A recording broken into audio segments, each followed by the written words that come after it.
Hmm? Yeah. Oh, we got the. Hmm? Oh, yeah. I know. I got a text message from Rod. We don't want these kind of people here. Well, that was the essence of it. It was praying differently, but I put, yeah. Let's see what this is.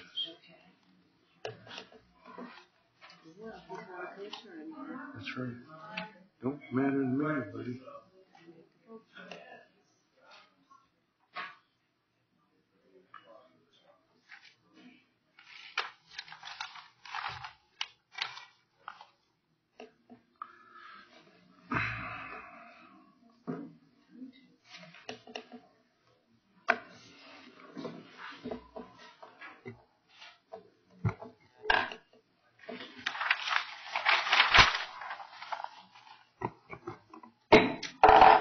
Good morning. I'll call to order the Arapahoe County Board of County Commissioners meeting, public meeting today, October 3rd, 2017.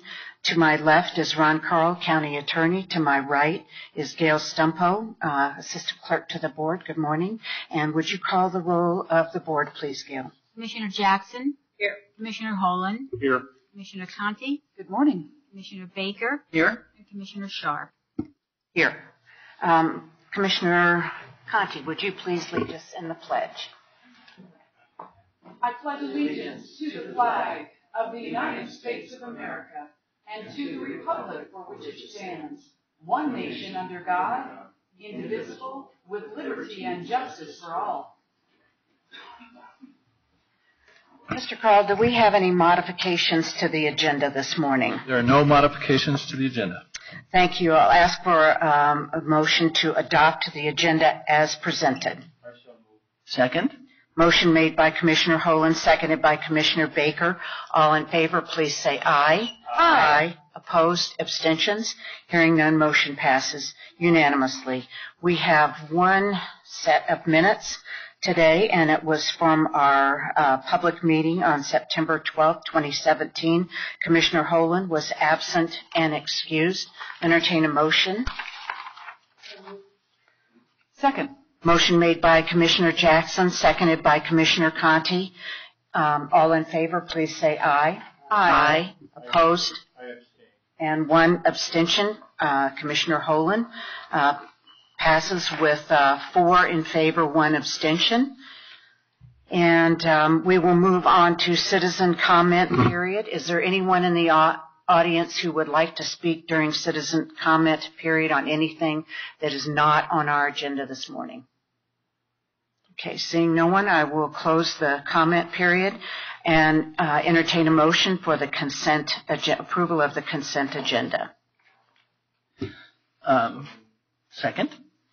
Motion made by Commissioner Holland, seconded by Commissioner Baker. All in favor, please say aye. Aye. Aye. Opposed? Abstentions? Hearing none, motion passes unanimously. We have 4 items today, 3 general business and 1 public hearing. So we will start with Copperleaf filing number 4, final development plan. Directions on administrative process, and that's P06009. And then we have, we'll take these 2 together. General business request for extension for Copperleaf filing number 4, final plat P06008, and Copperleaf filing number 4, final development plan P06009. And our presenter today is Mr. Jason Reynolds, current planning manager, Public Works and Development, and our attorney on this matter is Mr. Robert Hill, senior assistant county attorney. These are general business, but Mr. Hill, would you set any foundation, please? Yes, thank you, Madam Chair. Both these items are general business, as you noted. They do not have a public hearing involved. There is no noticing requirement beyond the 24 hours posted notice under Colorado Open Meetings Law. The board has jurisdiction to proceed.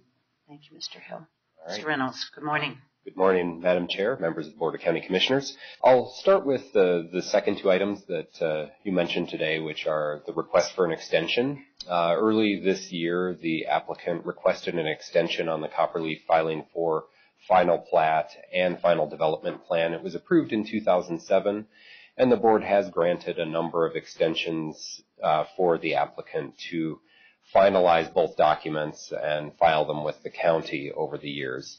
And staff is recommending that we grant another 2-year extension, and I'll also extend some apologies to the board with the retirement of Sherman Fair. I missed the deadline for bringing this to the board. The only consolation I take is that last time we brought this to the board was a few months after the expiration date as well. The expiration was March 20th, 2017, but the board does have the power to extend it for another 2 years. If the board opts not to extend, it would give the applicant about 60 days to submit the final versions of the Mylars for both documents to us. But again, staff is supporting an extension for another 2 years on this project. I can answer any questions on the extension or move on to the direction on administrative process. Any questions on the extension? Okay. Commissioner Holan. Build a better tickler file. Yes, thank you. Okay, Commissioner Jackson. Thank you. Do we have any precedent or any kind of policy around how many extensions we typically grant? I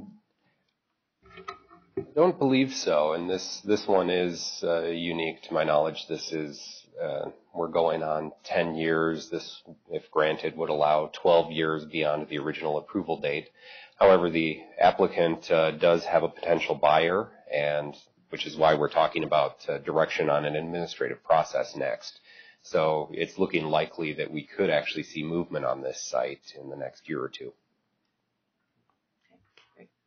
Thank you. Okay. Mr. Reynolds. Certainly. So staff is seeking direction on an administrative process. We have a townhome layout and architecture that were approved by the Board of County Commissioners in 2007. That architecture featured about 50% brick and stucco on all of the buildings within the townhome development. And the applicant has proposed some architecture and layout changes. The perimeter buildings would have enhanced architecture with some stone and brick on most of the elevations, whereas the interior buildings would be all fiber cement siding, which is something that resembles wood siding.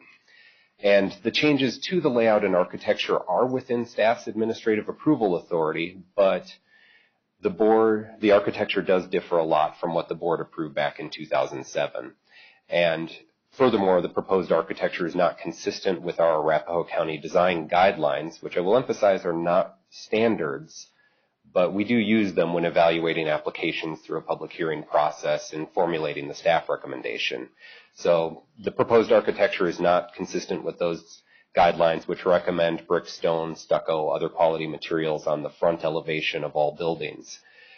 The proposed architecture does largely meet the Copperleaf design standards. Some minor tweaks would be required on the interior to, for example, change some of the lap siding to board and bat siding. Lap siding is horizontal, board and bat is vertical. The design standards in Copperleaf consider those two different materials, whereas two widths of horizontal siding would not be considered two different materials for those purposes. So again, it largely meets the Copperleaf design standards as proposed, and we're seeking direction from the board on whether to process this administratively. There's 4 options outlined in the staff report. We could process an administrative application using the Copperleaf design standards. The proposal would remain largely as it is included in the board's packet. Staff could also apply the Arapahoe County design guidelines, which would add cultured stone or brick to the first floor of all elevations, all front elevations, I should say. Third option would be an administrative process where we basically hew to what the board approved back in 2007 with about 50% brick, stone, stucco. The fourth option would be to take it through a public hearing process. It could be processed as a final development plan, which is allowed because of the development agreement we have in place with Copperleaf. Just to show you a difference between options, option 1 is what's included in the packet, the applicant's proposal. Option 3 sort of colored in the brick and stone on the approved one of the approved elevations. So this is about 50% brick and stone. If we were to follow the design guidelines, you'd have the first floor with brick and stone and a little bit of a brick wrap onto the sides of the building, and that would meet the intent of the county's design guidelines. So again, this would be, sort of the percentage brick if the application were to, follow what was approved in 2007. This is what would be required on all buildings, including the interior, if it were to follow the county design guidelines. So, Mr. Reynolds, Yes. can you back to that picture 1 second? So, how does this differ on the exterior? I know there was a proposal to do 50% on the exterior only. How does this differ, your picture here, from the exterior as proposed? Yes, I did request the applicant to give percentages of cultured stone, stucco, and brick on the buildings, and haven't seen those, so I'm not sure if they're hitting 50% on the enhanced elevations or not. I'm hoping they have those. We do have. I'm seeing nods from their team, so hopefully they'll be able to answer that question on what the percentages are on the enhanced buildings on the exterior of the site. I understand the proposal on the interior is totally different, but the exterior I'd like to understand how that varies from what was originally approved. Right. Okay. Any other? Please keep going. All right. So with that, I'll leave it on the slide with the options. And we do have representatives from the potential developer here. And I believe they have a PowerPoint as well to show what they're proposing. And we can set that up if you have no further. Commissioner Jackson. So as I'm looking at this, sorry, it's for some reason confusing. Number 2 is applying Arapahoe design guidelines, and that's just, our guideline says just the first floor. So the proposal, the original proposal, was more than the guideline had Arapahoe County guideline? Yes. All the way up. Or the original approval. Yes. Right. The original approval for the, full and partly full, 50%, that was more than our guidelines suggest. Yes, that's correct. And this proposal is to bring it down on the exterior buildings to the guidelines and then remove the stone from the interior buildings. Though, to be fair to the exterior enhanced elevations, many of those feature some stone and brick on all 4 sides of the building. Mm-hmm. So that exceeds what's found in the design guidelines, at least on the exterior. But on the exterior buildings, they are adhering to our guidelines. On the interior buildings, they are not. That was what they have proposed. Thank you. Okay. Any other questions? Yeah, I understand the confusion.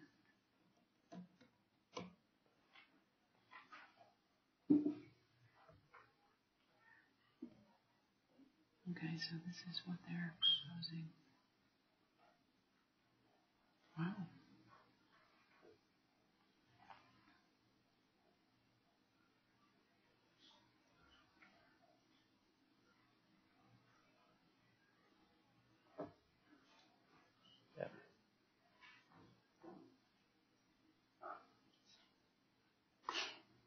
Waiting for the computer to recognize the file.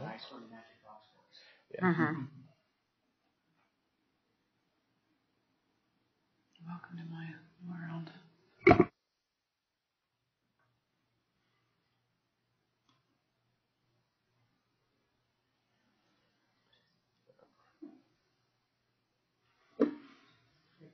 There we go.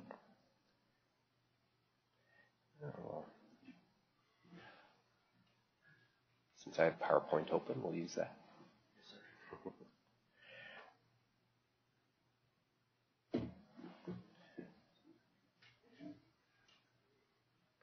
All right.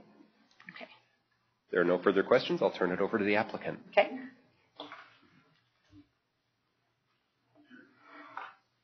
Morning. Good morning, Mr. Frank.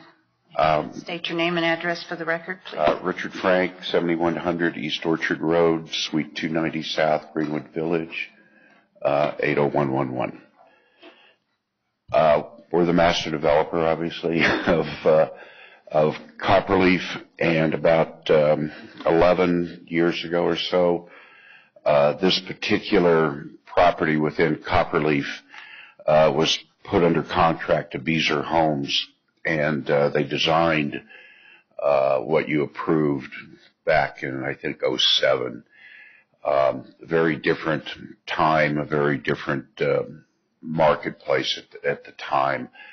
I'm not sure whether the county guidelines today were in place at that time, but they may have been. But Beezer left the state. They left Copperleaf. They left a single-family neighborhood abandoned in Copperleaf, which we were fortunate enough to finally get sold to Richmond Homes. And the board has been kind enough over the years to extend our approval, our filing dates, our recording dates numerous times. And one of the reasons I think the board did that is that a lot of money was spent. All the horizontal development documents, streets, water and sewer and everything were approved by the county, East Cherry Creek Valley Water and Sand District. The vertical buildings, architecture, CDs were approved, have subsequently been lost. We can't find them. We went back to the original architect, and they don't have them anymore. They're that old. So we've continued to try to get this property sold over the years, and you've been kind enough to keep extending. We finally now have a contract with Century Communities, and their architecture is different. Today is different than it was 10 years ago. They need to hit a price point below the single-family neighborhoods that we have, and in order to do that, this is what they're presenting. What we've done throughout Copperleaf is we create on our single family, as an example, and the duplexes that are out there, we create a enhanced lot map. And what we're concerned about, which is what the county was concerned about 10 years ago or 12, 13 years ago when the PDP was first approved, was houses that back up to open space or schools or things like that, major arterials and things like that would have enhanced architecture. And that's what we've been doing on our single-family neighborhoods. On the interior of these neighborhoods, we're not as concerned about the enhanced architecture. It's not seen from neighbors or people going down a trail or things like that. So what we've done here is we've done the same thing. We created a enhanced lot map, and it's basically the perimeter. There's 4 sides to this piece of property. Probably the most important sides are the west side, which faces a big detention pond, but over that is Himalaya. I don't know if I have a community map on here. You do. I don't know how to get to it. I barely know how to make a magic box work either, so. Okay, yeah. So on the left side is a big detention pond that ECCV or SEMSA owns. And so we considered that a enhanced location. The top of the map is Quincy, and we considered that. Oh. All this technology. I'm too old for this. Yeah. Whoa, look at that. On the north side, we considered that enhanced, although that's going to have a significant amount of landscaping, of fencing, and the property is much lower than Quincy. I doubt that you would see a lot of the enhanced architecture along the first floor in that location, but nevertheless, we asked for enhanced there. We have some enhanced along Malta here, and then also here on the south side along Radcliffe. And Radcliffe and Malta really are going to face neighborhoods that are within Copperleaf. The other two sides here and along the west in Quincy can be seen by the outside world, so to speak. But I think we have enhancements all the way around, and we think they meet the intent of our PDP that was approved, I think, in 2004, I want to say. And I have a copy of that here, but I can't put it up there. But so they have Century has some slides to show you of what I think the interior is, what the exterior is, what the clubhouse and pool would look like.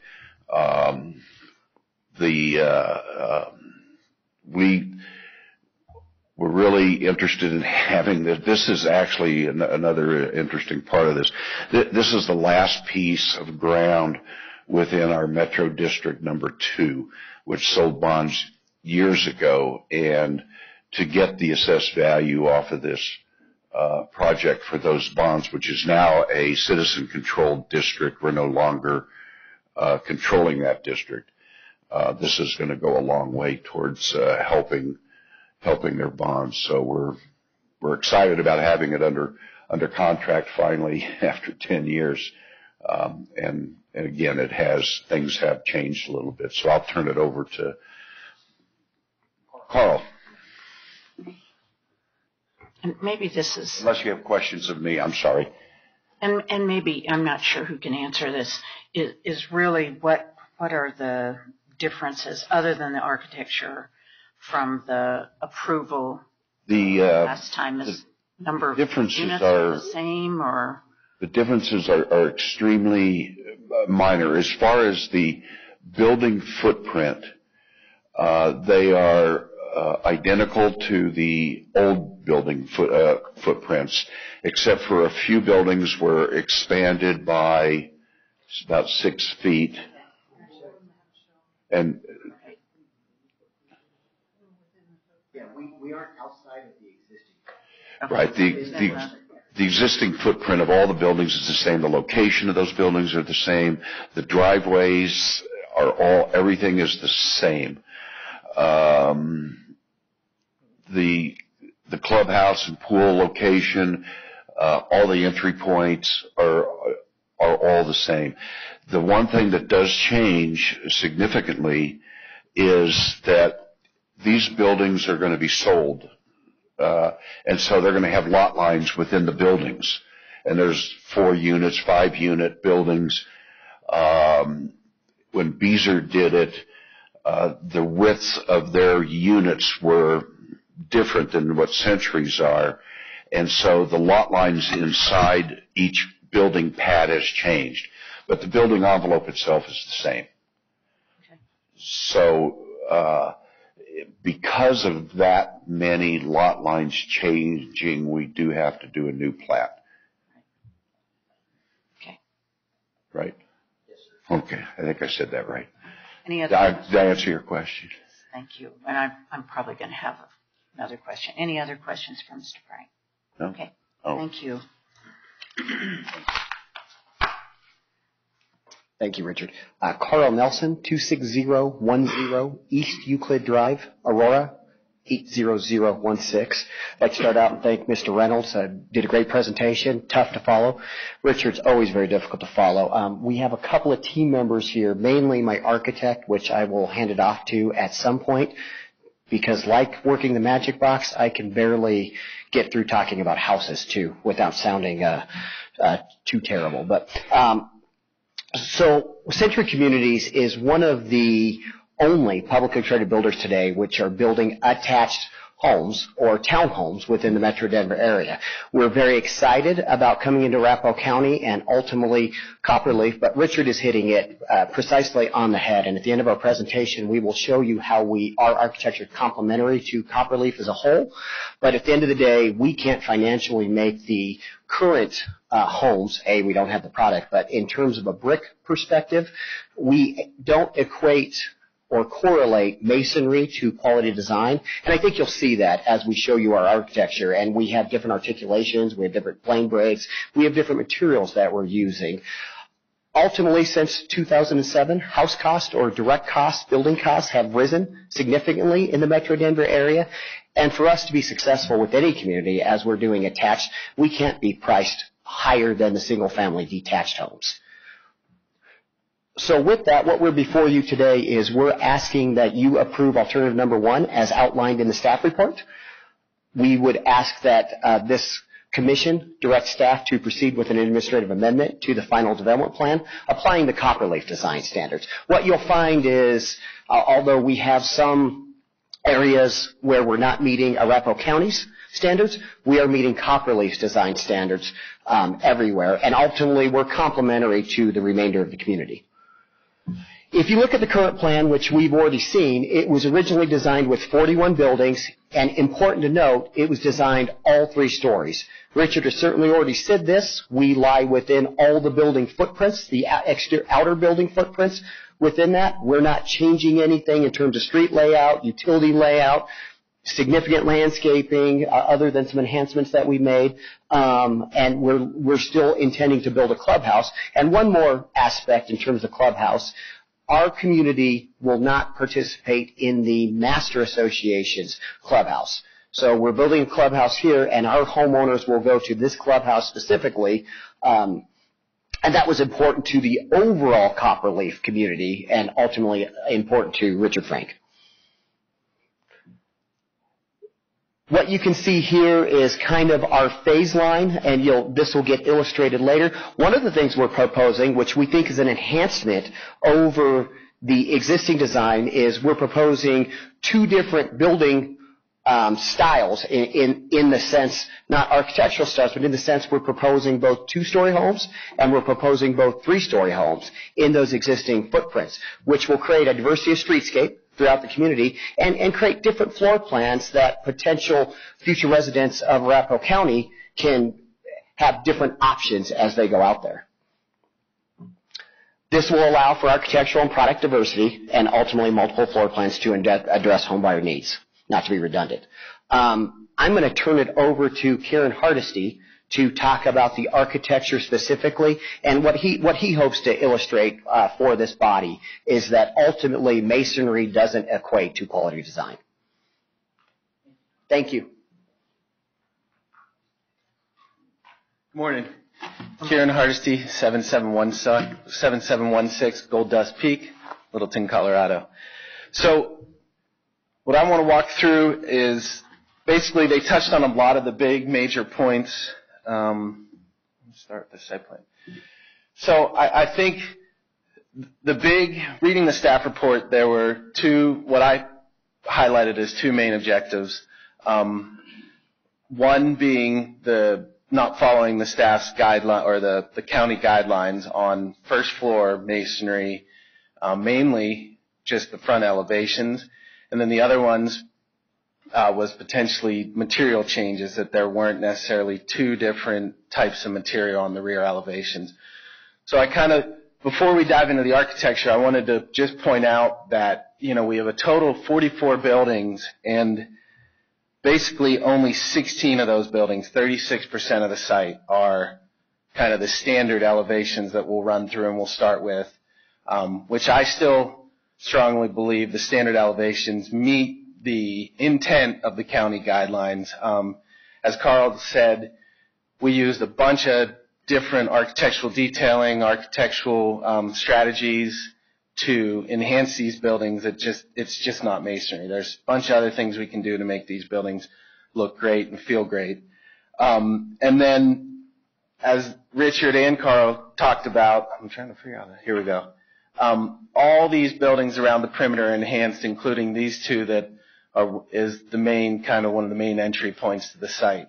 Out of all these buildings, 18 of them have their sides that actually face the main public right-of-way. So, this is one of the main reasons to vary from the county guidelines of just first floor masonry on the front elevations, because actually 41% of the site, it's really more important for us to have an enhanced side elevation. And then out of the remaining 10, there's 6 that front public right-of-way, which are along here. And as Richard pointed out, it really focuses in on other copperleaf neighborhoods.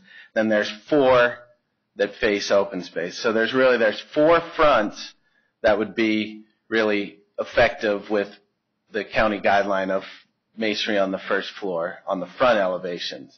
The rest of these, you would only catch glimpses of this masonry on the front of the elevations rolling down the streets. So in that, we had to, we kind of embraced the challenge of attainable architecture, attainable townhome designs, and using other strategies, more cost-effective, more kind of current strategies.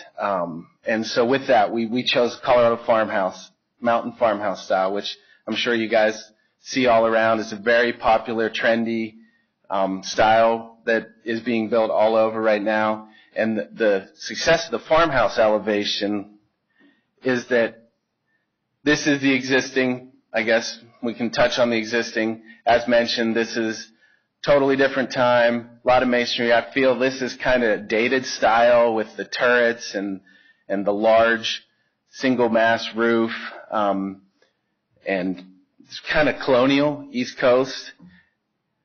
So these are just images of the existing architecture. Can I interrupt for one second? If you go back to that, your layout.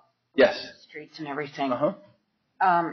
So the masonry would only be on the ends of those buildings, not on the first floor. It's kind of on the corners and on the fronts. Like when we actually get into the architecture, I'll walk you through where we're strategically applying, instead of just applying a wainscot or a base on the front of the buildings, kind of how the guidelines suggest. We're actually, some places we put it 2-story, some places we wrap the corners, some places we use masonry columns. We just kind of strategically use masonry in different applications and different accent areas instead of just one side, front side. On the exterior buildings, I just want to make sure I understand, it's the sides that have the masonry, not the first floor of the fronts. Correct. Okay. And you'll see, sometimes it's the front side corner, sometimes it's the side back corner, sometimes it's the side and rear. We kind of mix it all up as we walk through the product. And I'll point that all out. Thinking that with Commissioner Jackson's question earlier, that on the exterior it was all of the first floor, it would have some sort of masonry on everything that was on the exterior, but it's really just the outward facing parts of the buildings. So on ends. Well, and I think you'll see when we compare our standard elevation to our enhanced elevation, we also just didn't have a... I apologize, Carl Nelson again. To clarify, we have one enhanced elevation. What he's gonna show you as he gets later in the product, it is both sides and front.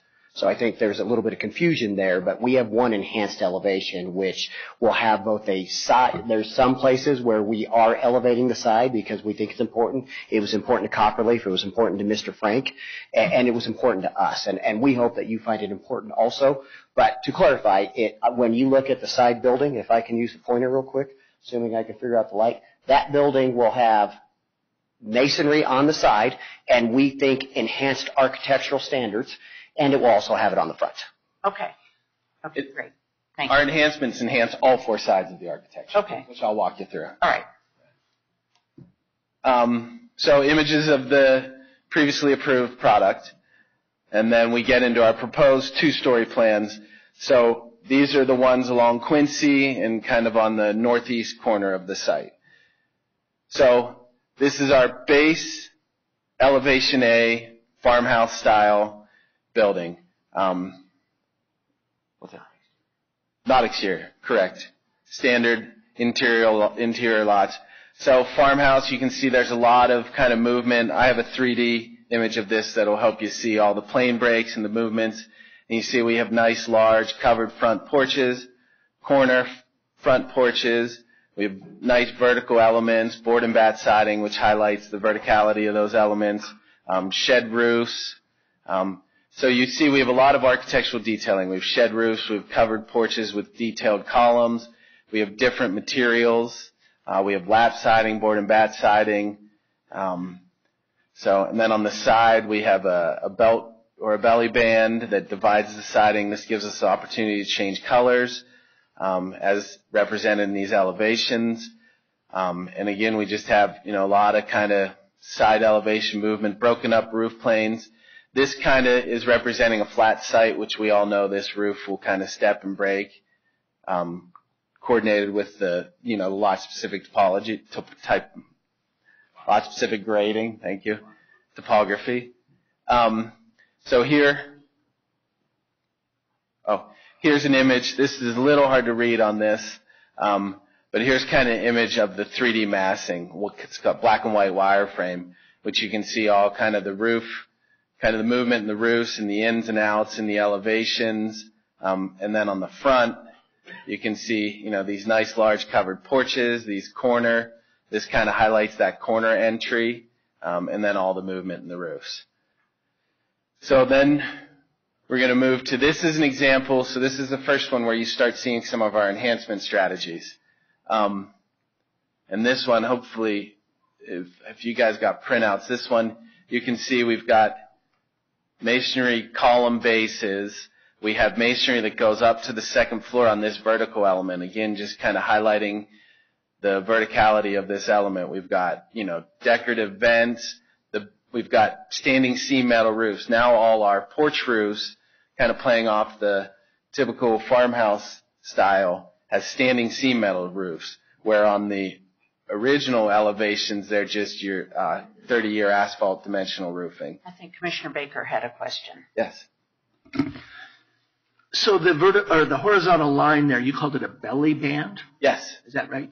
Can you describe the difference in the material above the belly band and below the belly band? What are those 2 different materials? Absolutely. This is 8-inch lap siding below the belt, and then above the belt is board and bat siding. So it's kind of like panel siding with those vertical battens, so kind of typical farmhouse style. Both wood? Both cementitious material. Explain that. Like hardy siding, or it's. Is it called the concrete or cement siding? Cementitious siding. Yep. Cementatious. Yeah. Excuse me, Commissioner Baker, cementitious. Thank you. Yes, sir. Durable siding. Yeah, durable siding. More durable than wood. Yeah. So all the siding that we'll be discussing today is cementitious based or cement panels. So the enhancements, then you see when you wrap around to the side, we've got this, metal, standing seam metal shed roof. And again, you can see, you get a glimpse of, on the side elevations, you get a glimpse of this front masonry element here, standing seam metal roofs. And then on this enhanced elevation is where we have masonry at the front here, 4-foot band of masonry on the front, and it actually wraps around and wraps back almost 60-70% of the side elevations on this enhanced elevation. Both sides. And so like we were talking about, this, if it's an enhanced elevation, we enhance all 4 sides. And then back here you can see we have a little additional accent siding. So we increase the accent siding, masonry on the side, accent siding on the back corner, and additional accent siding on this corner. So again, 4-sided enhancements in this building. So that's our 2-story elevation A. And then we're going to move on to, and here's just a wireframe of the enhanced elevation. Basically same massing, but you can see we start adding some texture and some plain breaks to the sides with this little shed roof, and then also the standing seam metal roofs really will add a lot more texture to the roofs than the front elevations. If I can jump in, and you can see what we're showing is roughly 16% masonry on this unit. 16%. What we're trying to achieve, though, is a lot of articulation within the planes, and we would argue that it's superior. Instead of having one flat plane that's all brick, we're breaking those planes and doing other things with the architecture, which we would argue is superior to what was before than one flat plane of brick.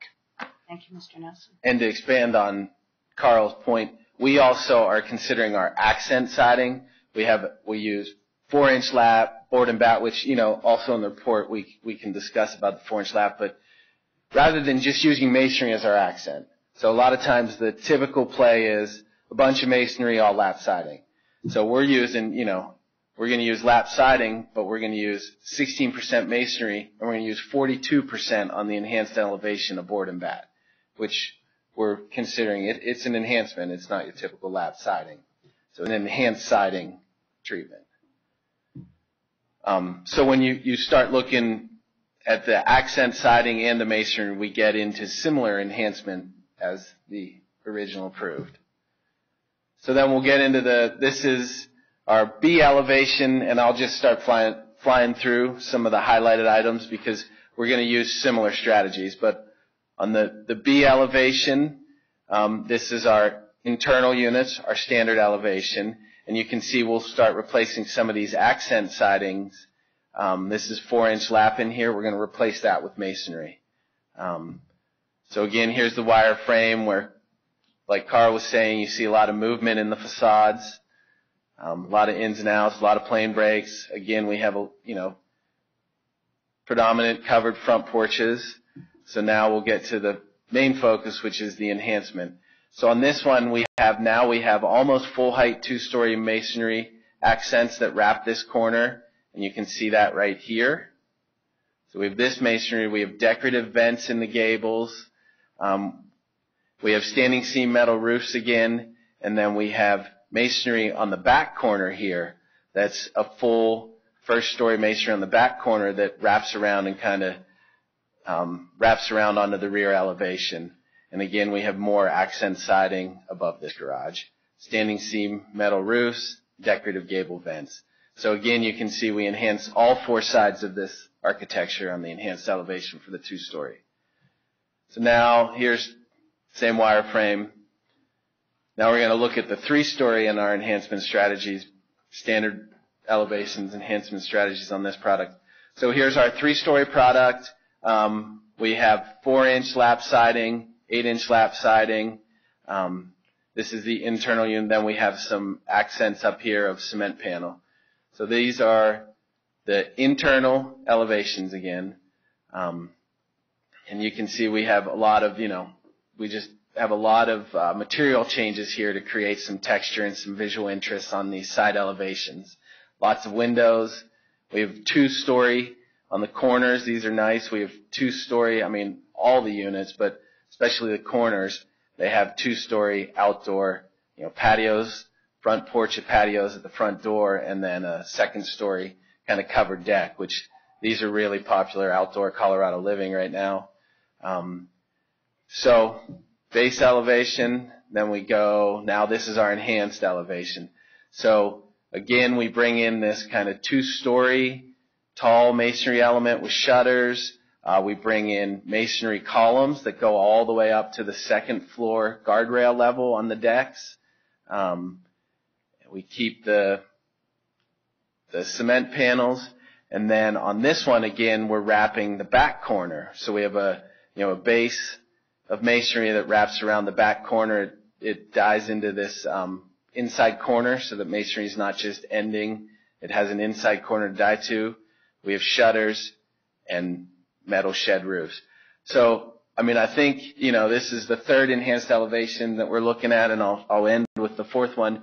But you can see kind of where we're going with our concept. We're adding a lot of architectural detail, standing seam metal roofs. We add masonry, we add shutters, we add decorative gable vents. So we're doing a lot of traditional architectural detail inspired by the Colorado farmhouse architecture style to enhance the architecture, not just adding masonry. So then this is our 3-story B elevation. Base elevation has, it has these nice corner covered patios and decks. And then we go to the enhancements. So again, masonry. We hit this on this elevation. In order to not be predictable, we now have, full 2-story masonry columns that go all the way up to the 2nd-story roof over our covered decks. And then again, this time we have taller masonry that kind of wraps the corner. Again, this architecture style just gave us an inside corner and kind of informed that the masonry on this enhanced side elevation really kind of wants to wrap the back corner. And then if you remember, driving down the streets, you see a lot of these ends, so it's nice that sometimes the masonry is on the front of the side elevation, sometimes it's on the rear. It just creates a lot of rhythm, and it's not predictable going down the streets. So that's kind of our architecture and our enhancement strategies. And then just kind of briefly, we'll touch on the clubhouse. This is the existing clubhouse that was approved. We're proposing clubhouse similar style, identical amenities as required in the FDP or SDP.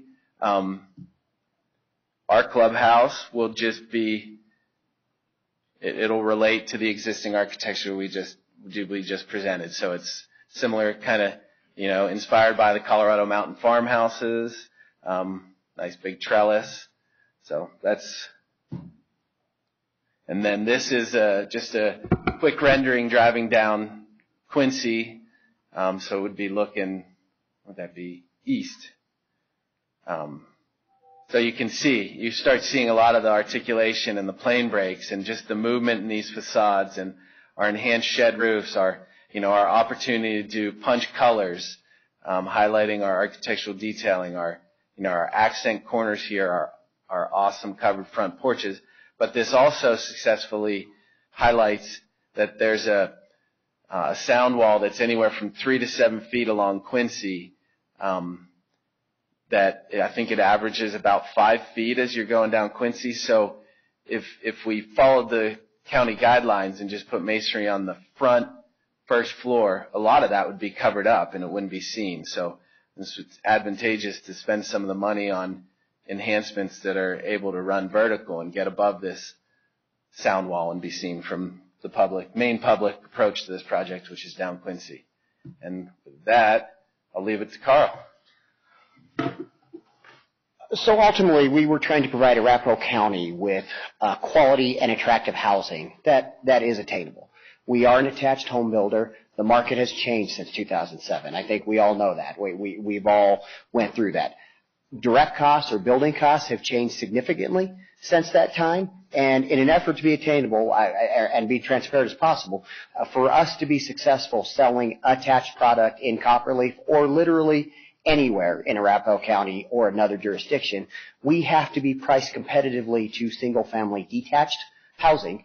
And I'll show you this later in a different slide that shows what the architecture currently for the detached housing is within Copperleaf. But we believe it's important to provide a visual interest through the use of multiple materials. So you can see we're changing materials, we're changing planes, we're providing a lot of articulation on the fronts and the sides, and we're providing glazing. Varied applications while being true to the architectural style. We're complementary to the existing architecture in Copperleaf. We don't think our community will stand out and not fit into the overall community. I have yes, questions. Commissioner Sharp. Olin and then Commissioner Conti. And I certainly am cognizant of the changes, but not only in material costs, but also in the type of housing that is saleable to a different constituency. My question is, given the fact that the design was made, years ago that we approved, what kind of an impact is the reduction in construction costs have on the price of and the availability of those units, particularly in the sense that we acknowledging the fact that our price, the cost of homes is exploding in this. Is there an advantage economically to not only the buyer but also the contractor and developer with respect to these changes? Well, we believe there's a advantage. Candidly, if we have to meet the guidelines as they are, we do not believe that we can financially sell homes. If we're priced exactly the same as the single-family detached homes, because they have a lower masonry requirement than we have, then ultimately we're not going to be able to sell homes. And let me be transparent about this. We are not an altruistic company. We are a for-profit company, absolutely. So when you look at it, and we've given two examples up here, or to answer your question, what is the cost difference? I would assume the cost difference equates in terms of cost to about $10,000 to $15,000 in terms of masonry. You think it's more than that?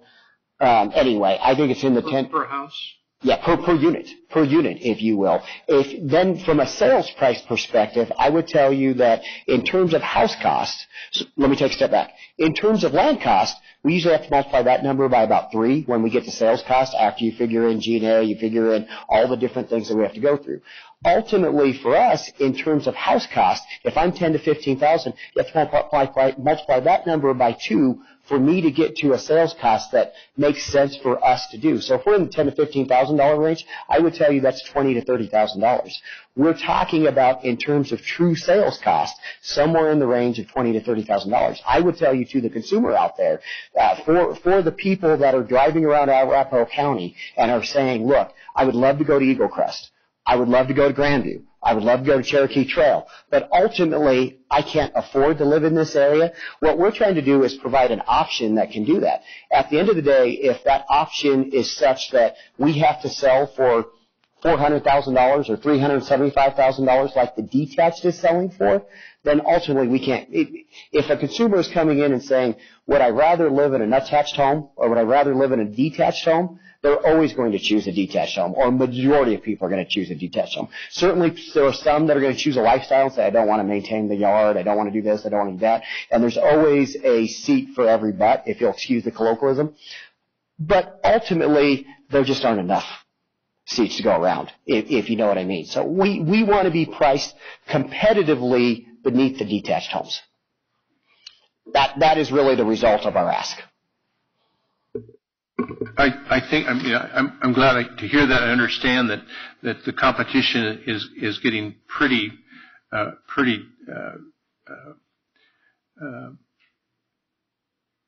competition is increasing significantly in the market. Yes, sir. Now we are facing in Arapahoe County a severe problem with middle to low income family housing. Add to that the number of new jobs and corporations that are coming into Arapahoe County and Adams County. We're facing a potential of a serious drought in affordable housing. So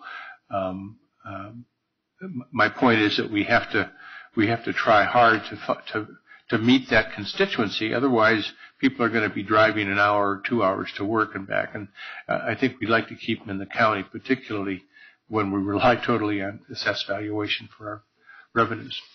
We agree, Commissioner Holland. Thank you. Commissioner Conti. Thank you, Madam Chair. You've referred to this elevation style as Colorado farmhouse. Tell me, how prevalent is that within the Copperville community at this current time?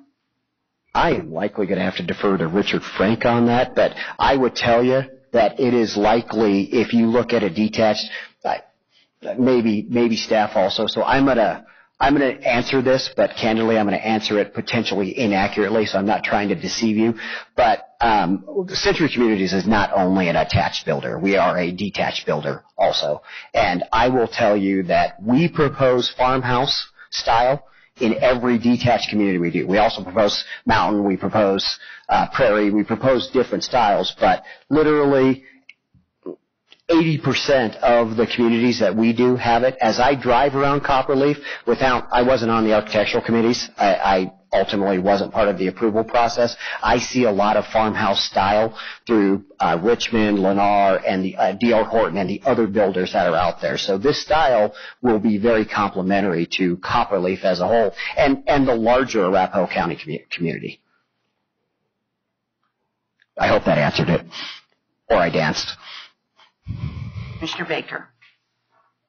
My question was similar to hers, is where this has been done before in Arapahoe County, and I know trying to get an objective opinion from you if it aged well.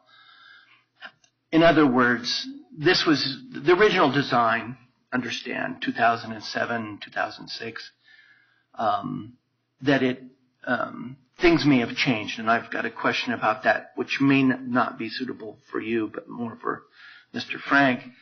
But so that would be one part of that question is, where was this done anywhere else? Like the first place it was used, and how well did it age? You know is what I'm talking about. Styles go in and out of fashion, just like with clothing. With houses, certain things do go.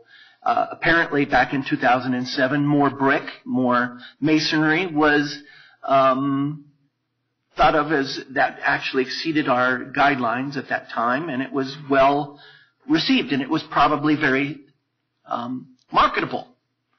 So I'm kind of working towards that, and I've also heard the primary reason for this change. I've heard three. One is that the materials are no longer available. I'm not sure if that was what I heard correctly, because I think brick and the rock, the stones that we had planned that were approved first are still available, but yes, may have gone out of style. Is that more of the... Our primary reason, candidly, is more in line with Commissioner Holen and what he is attempting to do. Twofold for us. A, we're trying to be priced competitively beneath detached housing. B, we do think that certainly style has changed through time, and ultimately, if you go back in time, there was a point in time where siding cost about $550 a face foot to install, and brick cost about $850 a face foot to install.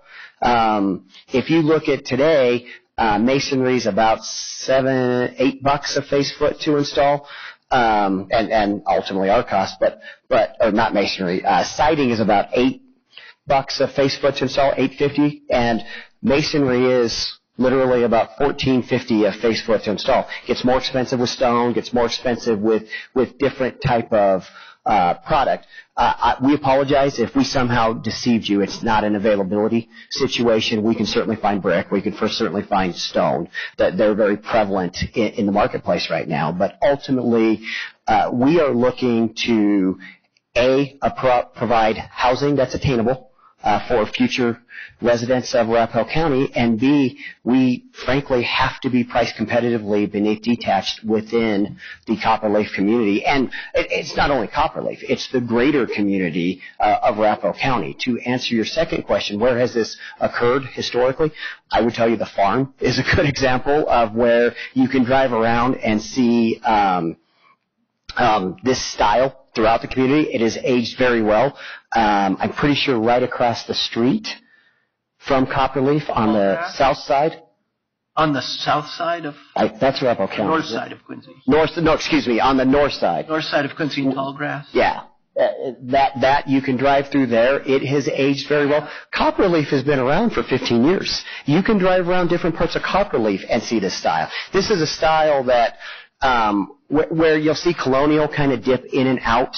It becomes popular, it becomes unpopular. It's kind of remained popular on the East Coast. Mountain is one of the staples in Colorado. Everyone does a mountain style. Everyone does a farmhouse style. You'll see a prairie style kind of dip in and out from time to time. And then once in a while you'll see a Mediterranean style dip in and out. But farmhouse and mountain seems to be one of the staples of Colorado. Go to California, it's a little different. Go to Florida, it's a little different. You'll see different styles down there. But in Colorado, farmhouse is one of the staples. And I would tell you, I gave you examples in Arapahoe County. I can give you examples beyond Arapahoe County where it has aged well. Thank you. Yes, sir. Thank you, Commissioner Baker. Commissioner Jackson. Oh, yeah. We can have staff come up. Mr. Reynolds. Thank you. So I understand that our guidelines, not standards, guidelines are to have a certain amount of masonry on the attached units. Why are our standards different for detached and attached? Is that just our traditional way of doing things? These are clearly lovely homes, and I don't see any bricks anywhere. Certainly, great question, Commissioner. Our design guidelines do sort of break their guidelines by type. It's got a section on single-family detached. It has a section on single-family attached, multifamily, as well as commercial or mixed use. So it sort of breaks them down by the type of building they are. And these are examples of using different styles of siding, different materials to sort of vary the elevation of the single-family home. I was just looking up Richmond Seasons. They're offering a single-family home that has sort of brick or a cultured stone front mixed with siding, mixed with board and bat to provide some verticality. They're offering that starting at about $346,000. But that's a one-story. Their two stories get much closer to $400,000 and above. Yeah, it just seems to me if you stuck those two houses together, it wouldn't look that different. And I know in Denver for a long time ago they required brick because of fires, right? So all those beautiful old brick houses in Denver are because of fires, but we don't have a reason other than aesthetics to require masonry or not. Right, and all materials, regardless of what they are, have to meet modern building life safety and fire code and all that, right? So I just find that an interesting thing. Thank you. So my question a little bit was similar to what's being asked, and I get concerned about, and no disrespect to Mr. Hardesty, but trendy kind of worries me because I think while it does, and I think what sells in today's environment, but also being able to say that someone buys a property and they're going to resell it 5 years from now, 10 years from now, 15 years from now, and it's kind of the sort of back. How does it last over time and look over time? And I've seen not for sale product, but apartments that are being built that honestly, they're trendy. I think they're atrocious, and I think in 10 years from now. 10 years from now, I think it's going to be really, I think they're going to have to redo some of those, and I think they're not going to look great in communities where they've been built. And again, it's not a for sale product, it's an apartment product. And so I just need a little bit of help with trendy. I don't see that as much here in the designs, but I get a little worried about that terminology. Let me try to jump in and address that. My name is Paul Brady. I'm one of the design architects. I'm a principal with God & Sudick Architects. We've been hired by Century to design this. Okay, and your address, just for the record. 5632 South Cedar Street, Littleton. Okay, thank you. You're right. Style is tough. And so you kind of have to look at other components to a place that factor in there. So the first one is context. Those trendy apartments you're talking about kind of in Denver or in other communities, the context at which they're going into is a more urban, contemporary area. And so that supports that style more. When you look at a community like Copperleaf, you don't have that same context. The context is more suburban, more non-contemporary. And so we gravitated to the farmhouse style partly for that reason. When you look at the context of Copperleaf, it's not three-story urban Georgetown, Washington, D.C., low-high, that this style we think fits in is its context. The context is more that low ranch house, farmhouse type feel. The second is the adjacent communities. The two of the more prevalent styles in Copperleaf are craftsman and farmhouse. And so you have that adjacent context that gives this style more grounding and more meaning there. Then beyond that, you have to look at not just the style and the color of the home, but kind of the forms that make it more timeless. And so like breaking down the scale of the building and expressing the individual units is the way you do that. Here, these buildings are very vertical and flat, and so you're relying more purely on the quality of the materials and maybe the shape of a vent or something where historically a vent was accurate or functional and now it's not, and so it maybe looks more decorative. But when you start to break down the massing of these buildings, looking at porch forms, entry forms, those are more universal and they're going to weather the test of time a little bit better than a material or a color. Porches alone are one of the more powerful images clients bring into our office and say, hey, we want this feel. Also, you can see how broken up the home is, and so it feels more individual, and it's less blocky. We think those type of elements add to a longer lasting, more timeless aesthetic than just column treatments or window shapes, that type of thing. Well, I definitely think that the difference in the some of these that I'm describing are very flat on the outside. There's not a lot of depth, and I think what you've presented here has more of that depth with bringing out some of the roof lines and things like that. So, I agree with that. I just want to make sure that what goes in here, because there's a tremendous investment that people have made in Copperleaf and the single-family homes, and want to make sure that it is remains,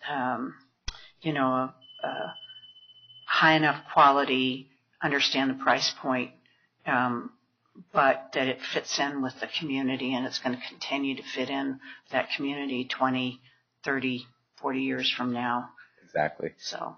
And another point to that, not only drawing from the styles that are in Copperleaf, but as you start to do riffs on them, make them a little more updated, you have to have a historical base to it. So when you start with a farmhouse or a mountain look or something, when people look at it, that gives a baseline at which they can judge it, and it just kind of grounds it, I guess. And so that, I think, helps it relate and helps that timeless quality for the project. Great, thank you. Any other questions? Okay, thank you very much. Okay. Do you all have any additional comments or any other questions for the applicant or staff? I have one last question. Commissioner Baker. we did start out talking more about the outward facing. I don't want to use the term exterior because to me they're in my mind they all have an exterior, but the exterior facing or the outward facing versus those that would be in the interior of the complex, in the middle of the complex. Is there a price difference between those, and is that standard? Is it only because of what's being used on the outside of the building, or is it location kind of a thing that because you have a better view on the outward facing, is that what causes the price difference? Thank you, Commissioner Baker. I would tell you that some of this will just be personal opinion, if you will. This gets designed based on my personal opinion, I suppose. But as you look at these units here, those units face to an open area and likely are going to, we look at every community as a good, better, best scenario. So as you look at these units here, those are probably the best units within the community. Some units a little bit better than others, if you will, being a corner unit or whatever. Then as you get into some of these units that are around the clubhouse, those are better units, if you will. Someone's saying something behind me. And then as you get over to these units, well, they face west. They have other advantages. Those are good units from our perspective. So as you work through the community, yes, to answer your question, and I know I expounded on it, yes, we're going to charge differently for the units that have masonry associated with them than the units that don't. Candidly, to create urgency, and it's more of a sales strategy than anything else, we're going to price some of these units differently than some of the other units. Ultimately, we have 2 stories and 3 stories like we discussed. These are the 2 stories up here. These are the 3 stories kind of beneath the red line as we've illustrated below. But we're going to build out the community all at one time.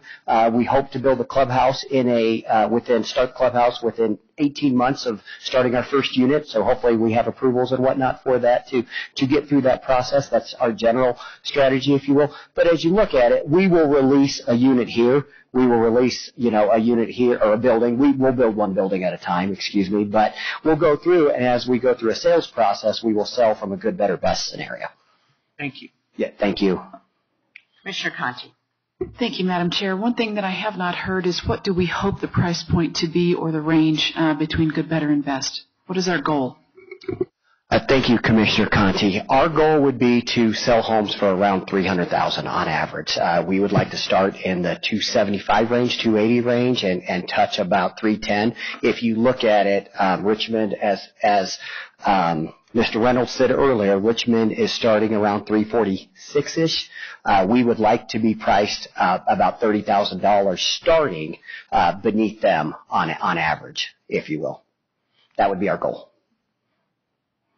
And I just had one question. So from the prior approval in 2007 and your proposal here, how many individual units are there versus that one? I know you've got 40 some odd buildings here. It is 44 buildings, but the individual units? 232. 232. And so what were they previously approved before? was 232. So if I'm lying to you, I don't mean to, but we didn't change the number of units. I'm sorry. The number of units haven't changed. Haven't changed. They're Okay. the same. And I would also mention we worked, our design review committee at Copperleaf worked with Century for several months and came up with what you see here today. So it isn't just a spontaneous thing. Our committee worked with them pretty hard on this. We're looking to come under that. What you're saying is that this proposal has gone to the Copperleaf Design Review Committee. Yes, but and received their approval? Yes, we've given our approval to Century on this. Now, the Design Review Committee is me and my son and one other outside person who looks at our guidelines and writes up a letter and says, you meet this, you don't meet that, etc. So we went round and round with that for a while. and they came into compliance with our guidelines. And we think they've come into compliance with our PDP, which I think supersedes the county guidelines. But I tell you, with the county guidelines, if they haven't been updated in the past 10 or 15 years, they should be, because they're really out of date. It's one of the things maybe the county staff, when they find time someday, to work on that. So, okay. Any questions for me? Questions for Mr. Frank? Okay. All right. Thank you very much. Okay. Thank you. Any other questions? Thank you, Commissioner Sharp. Thank you, fellow commissioners. Thank you. Okay. Any other questions for staff before Commissioner Holland?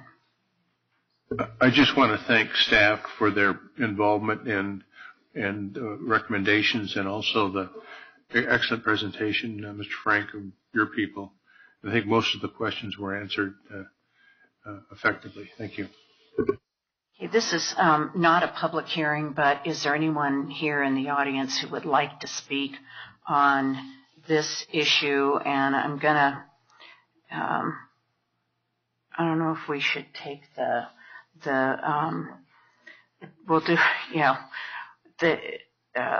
we'll do them one at a time in terms of voting, but anybody who wants to speak on the Copperleaf 4 final development plan, on the administrative process, or request for extension for Copperleaf filing number 4 final plat, or on the Copperleaf filing number 4 final plat, final development plan. Is there anyone who would like to speak on any of those? Okay, seeing none, and I do not have anyone signed up to speak on any of those issues. So I will close public comment. We don't really have public hearing, but close public comment. And if there are no further questions, I'll entertain a motion.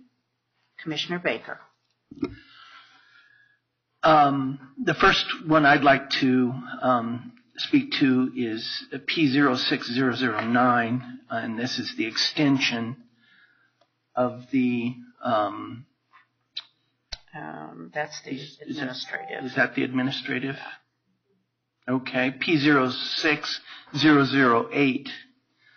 I'm reading from the draft motions that were presented to all of us here. And I'm going to speak in approval of the extension, granting another 2-year, I believe, extension, 24-month extension for Copperleaf filing number 4.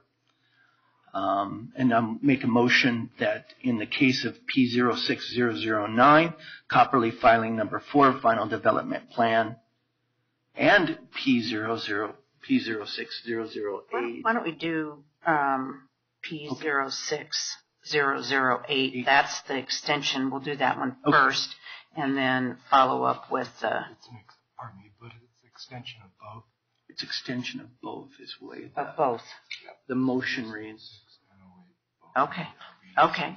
Never mind. Okay. Problem. In the case of P006-009, Copperleaf filing number 4 final development plan, and P06008, Copperleaf filing number 4 final plat, the board has read the board summary report, and I hereby move to extend the final development plan and final plat cases until March 19th, 2019. I will second that motion. Motion made by Commissioner Baker, seconded by Commissioner Holland. Any further discussion? All in favor, please say aye. Aye. Opposed? Abstentions? Hearing none, motion passes unanimously. And our next general business will be Copperleaf filing number, or next motion will be Copperleaf filing number 4 final development plan, and this is P06009, and this is direction on the administrative process. Commissioner Baker? Discussion first, if that's okay. Is I looked through the 4 options that we've been given, and 2007 is a long time to have kind of waited to until, understandable, a lot of things have happened since 2007. That was the beginning of the Great Recession, the economic downturn, however you want to describe the period, right around 2009, when there were a lot of businesses that were planning a lot of development and went out of business or were prevented from going further. Looking at these four motions, the four options, I should say, I can see where we're almost starting over. So option 4, requiring the public hearing process to be something that we would require. I know we're trying to move quickly on this, and I don't want to slow down the process, but it's almost like this new facade of these buildings might need to go back to the planning commission and through that process. But I understand that that would also incur additional fee collection, which would ultimately be passed on to the consumer and be paid for by the people buying these houses. So I don't want to delay it anymore or cause the developers any additional. So I've kind of put that out of my mind based on those reasons. Likewise, I think that trends do change. And option 3, for that reason, I've kind of eliminated in my own mind making the motion for option 3 based on the fact that things do change. I understand. And I do believe that the Hardy siding, the cement siding, is a good product, and it's will weather well here in this Colorado environment. My sister-in-law has that in her home in Gig Harbor, Washington, where it's very humid and they have problems with wood rotting. We don't have that problem here, but we do have woodpeckers. I can guarantee you that. And it does frustrate the woodpeckers. So I like that product. I think that's good. Option 1 is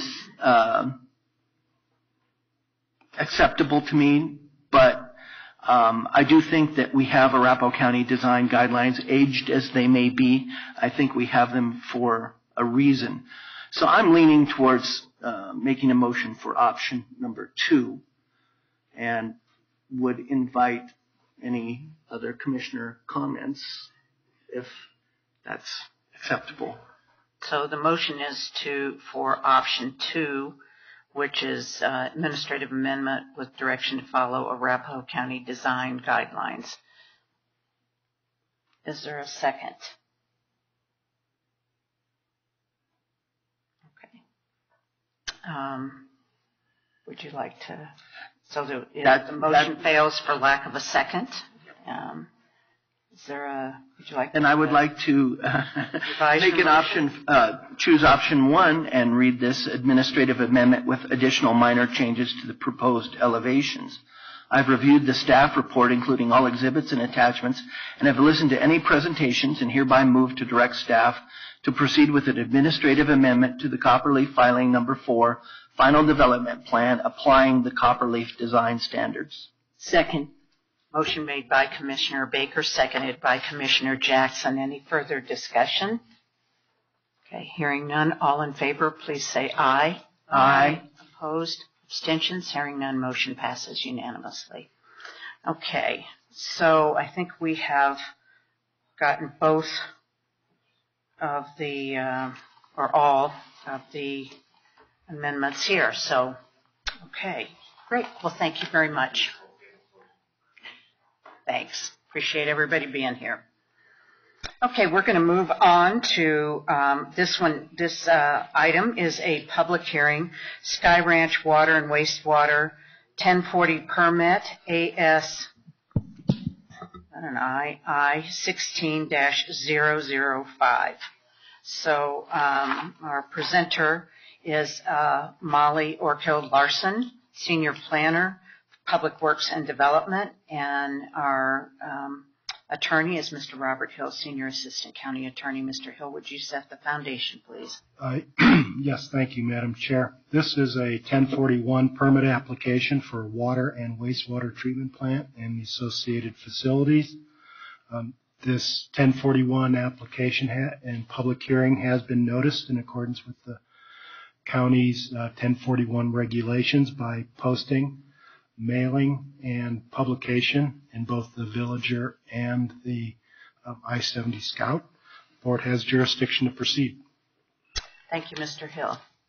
Good morning. Mr. Orkill Larson.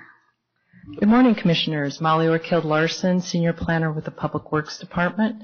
What is before you today is the Sky Ranch 1041 application. The applicants are Rangeview Metropolitan District and Pure Cycle Corporation.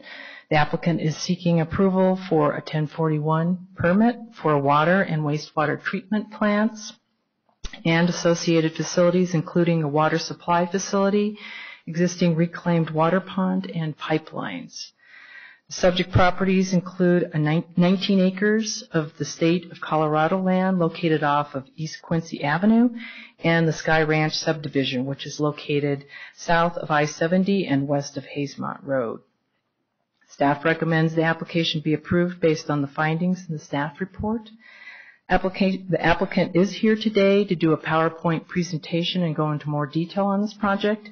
At this point, I'll turn it over to them unless you have some questions for me. Questions? All righty, thank you. Thank you.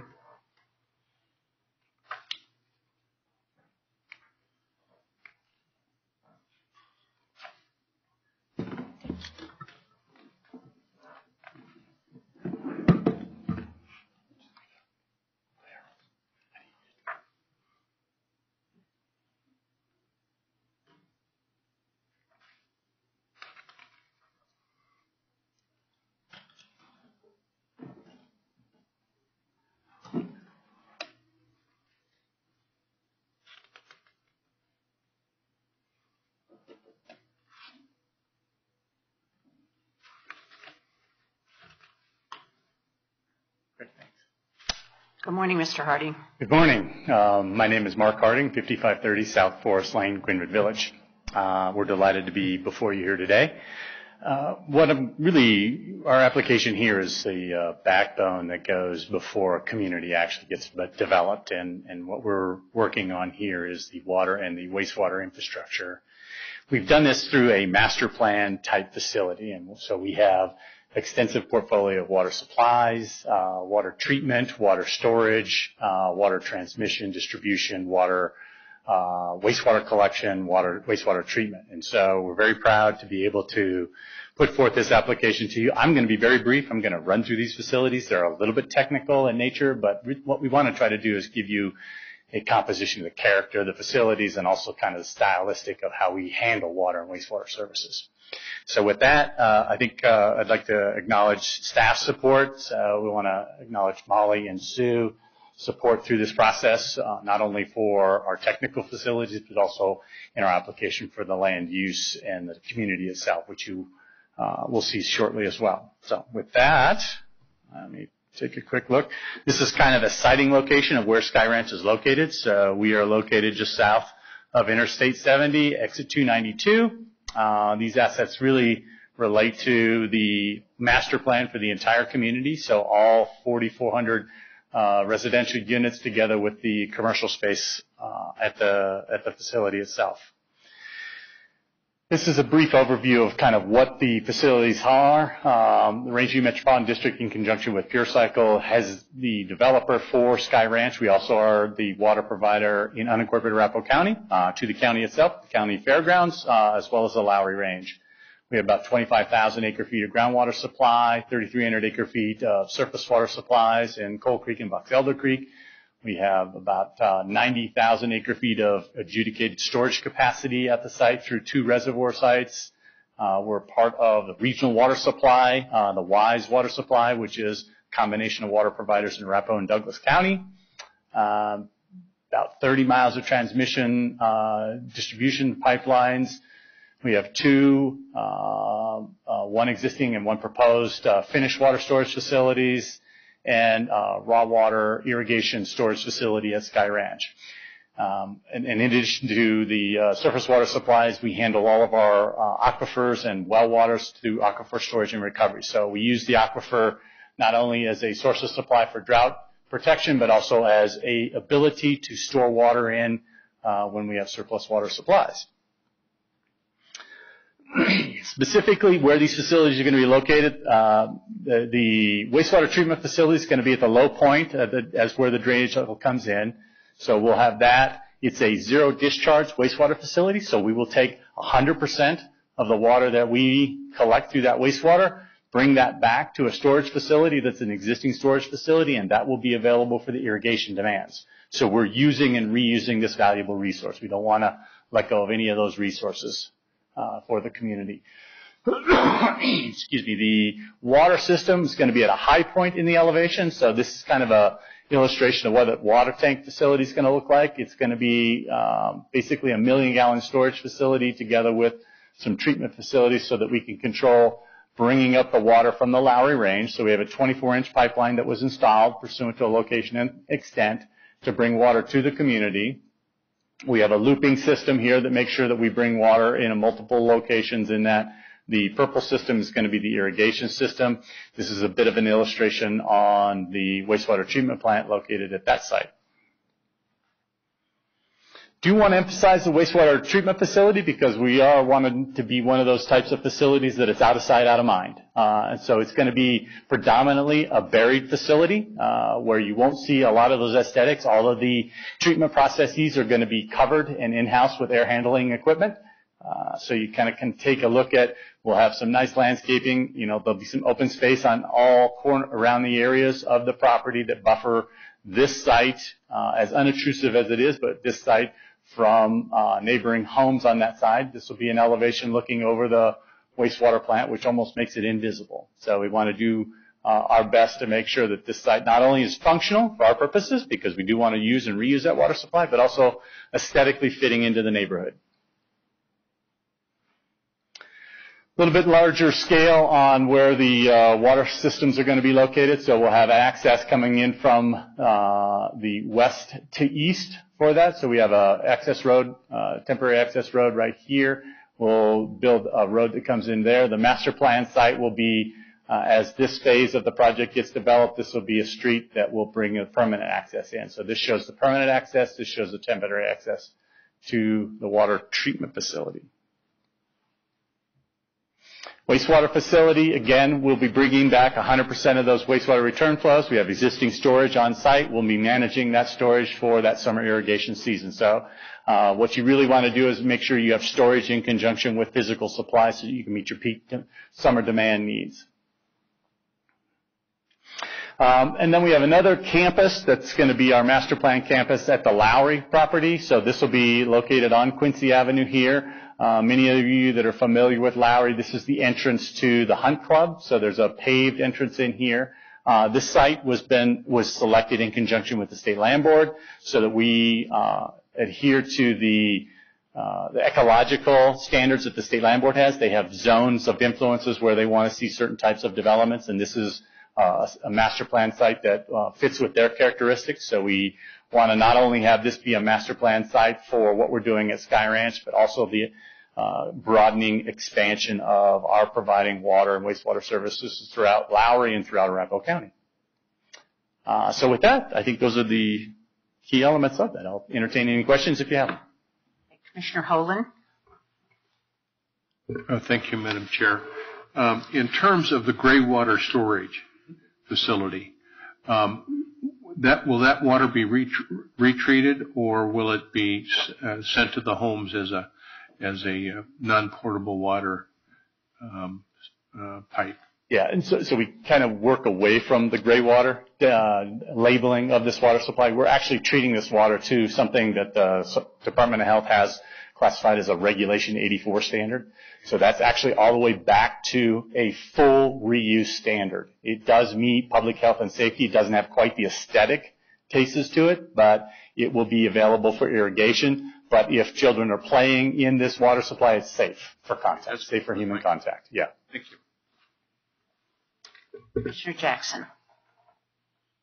Yeah, do you store water in, I can't tell what that little body of water is down there. It's not Aurora Reservoir. Nope, that is not. What is that? That is Aurora Reservoir right here. Right. And so we have 2 adjudicated reservoirs. This is one of them. Is it new or proposed? It's adjudicated and proposed. It's not developed, but Okay. it is permitted and adjudicated. Did not recognize the shape. Yep. Okay. No, it'll be one of our 2 master plan reservoir sites. And where's the other one going to be? The other one will be East Reservoir, which you've heard a lot of. And that's the one, That's next one door. right next to Aurora Reservoir that we're working conjunctively with South Metro and a number of entities on Right. a collaborative project with that. Right. Okay, thank you. Do that. Other questions? Okay. Commissioner Baker. There is a trailer, mobile home, modular home site to the northwest. Northwest. That's right. How far away? I think I read in the documents that it was either a half mile or 1 mile. It'll be about 3/4 of a mile. That's right. Three-quarters So of a that's mile. right here, and this will be our wastewater treatment facility here. And Sky Ranch will be building homes in the vicinity of this wastewater treatment plant, the wastewater. That's right. So it's at the low point, but yes, we have a buffer of open space around the wastewater plant, and then homes after that. Okay, and that will come to us or through the planning? Yes, that is in the county planning process. Okay. This first phase right here, this first quarter section here is what we're working on right now. Thank you. That was all the questions I had. I can't see very well on there, but what's directly to the west of, So right in this area? Right in there. So there's a large detention pond here, urban drainage detention pond. So it's likely to be a regional facility for collection of wastewater, stormwater. Who actually owns that? I think it's the church of LDS. Ah, okay. Okay. So, and this may be just a question for staff, is that developable land or is it mostly Not detention? developable. Right. Okay. Interesting. Okay. And give me a little bit of little bit to the south. Yeah. What's that? That's in the city of Aurora. I'm not sure it's called Sun Meadows anymore. It's owned by Steve Cohen. Okay. So he owns that. Then at this property right here, all of this is actually in Aurora. Even this property is in the city of Aurora. Okay. This is the Harmony property. So that's another master plan community that's being developed. This will be developed at some point. Is there residential? It will be in the city of Aurora. Cohen's not really that type of developer. He's always ahead of that and then usually sells to a land developer. Okay, great. Well, that helps me because that's where the facility is. Your facility is located. Right. And I think you've done a nice job on the design. Thank you. I think that. I will give the credit entirely to the brilliant engineer that works with us, Scott Lehman. So. Because I do think that is something that we know people get concerned about, and particularly when they're going to be potentially living in the same area. So and we're very conscious of that. I mean, not only is it the fact that we want it to blend aesthetically, and we have a couple of hats here. We have the wastewater provider hat, and so we want to do what would be in the best interest of the resource itself, but we also have a developer hat, so we want to make sure that what we're doing on the utility side marries very well with the developer side. So we did take great care in designing that, making sure that that would be a functional facility, that it would be a full reuse facility, that it also fits aesthetically within what our objectives were. I think you've done that. Any other questions for Mr. Harding? And the only other person I had was Mr. Lehman, who did not want to speak, but is there anybody, when I open the public hearing, which now, is there anyone who would like to speak on this issue, which is Sky Ranch Water and Wastewater 1041 permit. Okay, seeing no one, I'll close the public hearing and I'll entertain a motion. Madam Chair. Commissioner Baker. In the case of ASI 16-005, Sky Ranch Water and Wastewater Treatment Plants and Associated Facilities, water supply facility, reclaimed water pond and pipelines, close paren. 1041 permit, I have reviewed the staff report including all exhibits and attachments and have listened to the applicant's presentation and any public comment as presented at the hearing, and hereby move to approve this application based on the findings in the staff report, subject to the following conditions. 1, conduct a burrowing owl survey prior to the construction of the water and wastewater treatment plants and associated facilities. That includes the water supply facility, reclaimed water pond, and pipelines. 2, if the reclaimed water pond has a man-made liner, a means for escape shall be installed for the protection of animals that fall into the pond. 3, the applicant shall develop an integrated weed management plan to address noxious weeds on the sites to be developed. Is there a second? Mr. Jackson. Okay. Motion made by Commissioner Baker, seconded by Commissioner Jackson. Any further discussion? Saying none, all in favor, please say aye. Aye. Opposed? Abstentions? Hearing none, motion passes unanimously. Congratulations. Thank you very much, both of you, for being here. Okay, we have one last general business item today, request for rehearing of case U17-002, Raleigh House of Hope, use by special review. And Mr. Hill, would you set the foundation for this rehearing, please?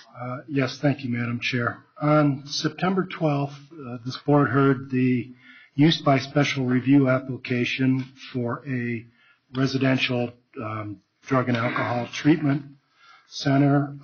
It was a Type B, classified as Type B group home for up to 28 residents. At the time of that hearing, there were only 4 commissioners. We didn't have a full board. And as a result of not having a full board and an even number of commissioners, we had a couple of efforts at motions to approve and for first to deny and then approve the application. Both those motions failed because of the tie vote on the motions. At the time, we were considering that as a effective denial under Robert's Rules of Order. The applicant has since requested for a rehearing on this case. Essentially, there would be a new public hearing that would be separately noticed. This action here is not that public hearing. This action is to approve or deny that request.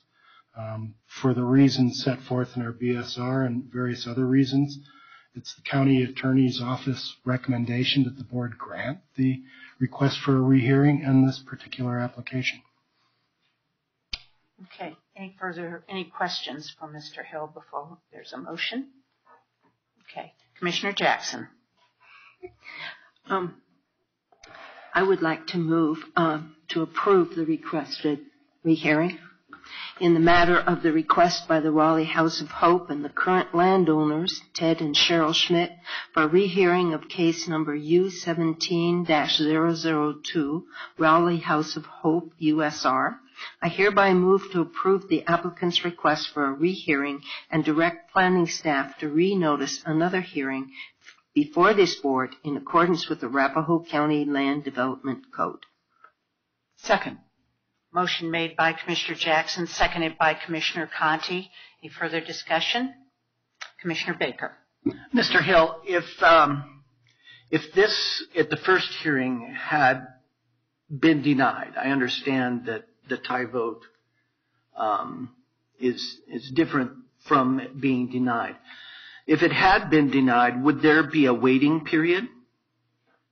Under our code, there is a for what it would be considered a substantially similar application, there is a 12-month waiting period.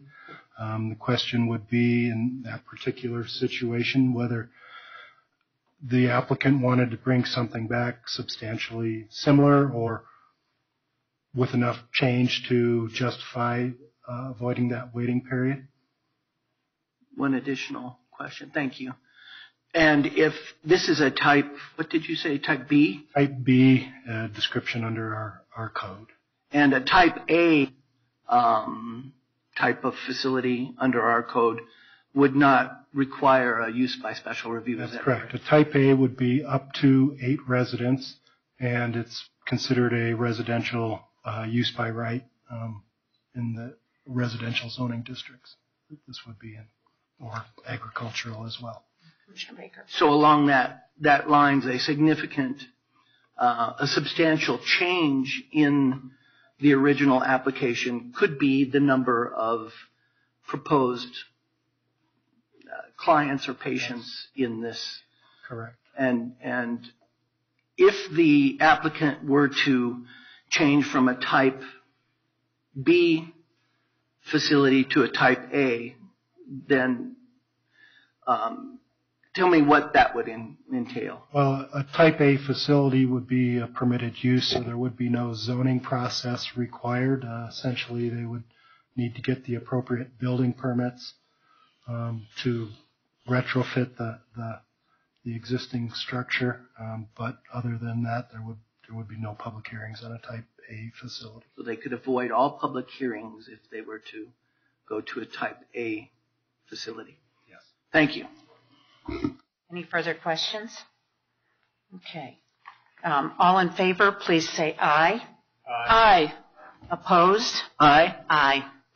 Okay. It's 3-2 in favor of rehearing, the request for rehearing. So that date, well, I don't have a date certain, but that will be worked out with our planning department and with and then our that will be attorney. separately renoticed in accordance Right. with the Land Development Code Act requirements. So it will be reset and sometime in the next couple months.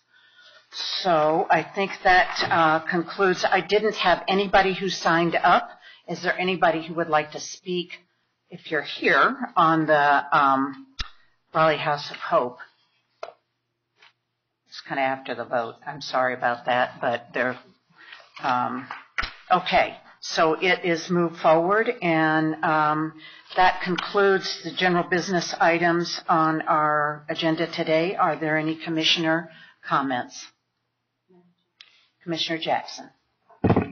I just want to say that I'm sure I'm not the only one, but my heart is heavy for the victims of the tragedy in Las Vegas, as well as the folks that are still suffering in Puerto Rico and the other Caribbean islands from the horrendous hurricane. So we've been hit with a series of tragedies in the past week, and my heart is heavy and my mind is full of thoughts for the victims and the families. Thank you very much, Commissioner Jackson. Commissioner Hohen. With respect, I share Commissioner Jackson's sympathetic concerns for those victims of those two terrible tragedies. I would only add that I think that as a county, we have a wonderful we provide a wonderful effort in not only recognizing and helping those individuals, but also our disaster relief program is very cognizant of these areas and practices regularly to meet those type of challenges. So I just want to compliment our law enforcement and fire and first responders for their effort to consistently practice to be able to meet these potential challenges. The only thing I would add is that I know there was a police detective who was injured, and we certainly think about his speedy recovery. We did have a person from Colorado who died, and we have, as far as I know, another person who was injured. I don't know who that individual is, but certainly those from Colorado we certainly are thinking about, and as with everybody. So, and hopefully a speedy recovery for the police detective, I think from Inglewood. So, okay, if that's it, thank you very much. Meeting is adjourned.